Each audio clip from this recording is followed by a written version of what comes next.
Welcome to New York Real Estate TV. On this series, the best and brightest real estate professionals share their unique insights and update us on current trends in the market. Today, I am happy to introduce you to Michael Shapot. He's a team leader for the Compass Real Estate Organization. Michael, thank you for joining us today. Why don't you tell us a little bit about your organization? Thank you for having me, first of all. I'm a residential real estate broker here in Manhattan. I lead a large team at Compass. I've been in the business since there was dirt. And my background is as a lawyer. I practiced for a few years, and I like to think that I bring a strategic legal mind to every transaction that we work on. With the obvious changes in the retail sector, what's happening to stores in the city? So it's interesting. With the internet and people shopping online, their shopping habits have changed, and as a result, retail has changed everywhere. Local mom and pop shops are being pushed out in favor of big box stores and in favor of Amazon and the like.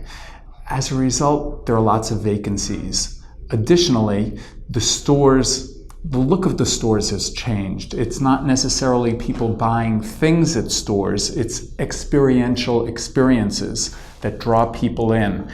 Haircuts, gyms, restaurants, those sorts of things are doing well.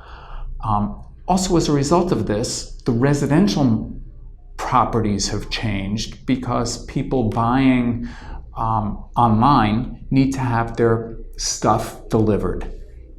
What does this look like? More doormen, more virtual doormen, more refrigerators in the common areas of the building so people who get groceries delivered can have them remain fresh and not spoil. So this retail segment has had a pronounced effect on the residential market.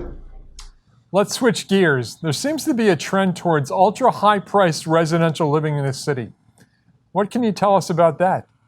The demographics of the people living in the city have changed. It used to be that young families would flock to the suburbs and leave the cities. Change of lifestyle. I think more and more families are remaining in cities. Specifically in Manhattan, public schools are getting better. Private schools are becoming more pronounced. People don't want to commute the same way that they used to commute. And as a result, developers are building apartments that are bigger, and bigger tends to be more money. Carbon footprint is shrinking in the suburbs. It's expensive to have a big sprawling home. Apartments are much more efficient and economical.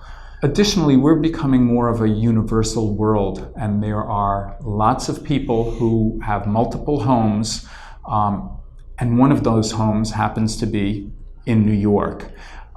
These are wealthy individuals who want all the bells and whistles, all the finest finishes, and as a result, developers are providing that, and it's expensive. So we're seeing more and more high-priced product all the time. Michael, with early indications that the economy may be slowing down, and with an important election year on the horizon, I want you to look into your crystal ball. Where do you think the residential real estate market is headed?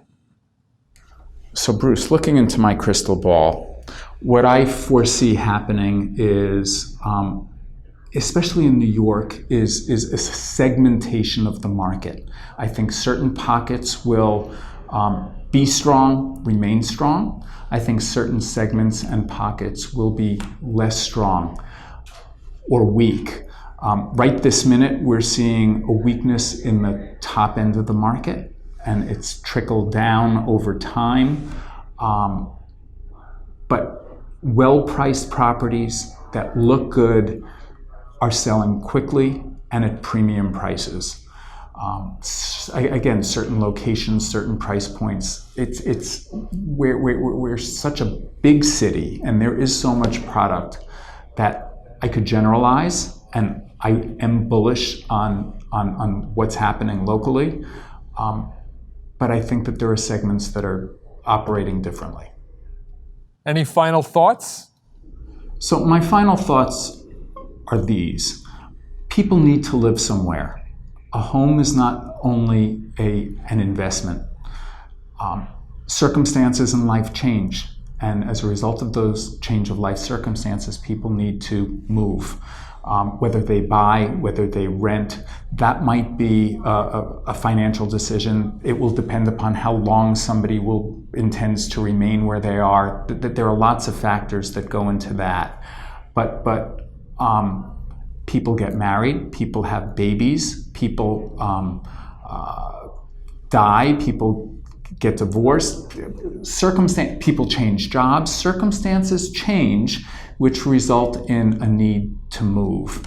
And so we always think the economy, and the economy drives the need for people to purchase or sell a home.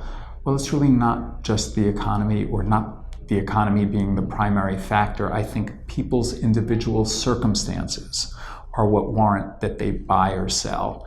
And when those things happen, my recommendation is that people going through those life changes speak to an experienced and savvy real estate professional to guide them through the process. How can people reach you? So people can reach me via email, michael.shapot@compass.com. And my phone number is 347-752-0251. And of course, I've got a website, michaelshapot.com. Thank you very much. Michael, thank you very much for joining us on this episode. And thank you for joining us on this episode of New York Real Estate TV. Please tune in for our next episode. Until then, this is Bruce Stout saying thank you and have a great day.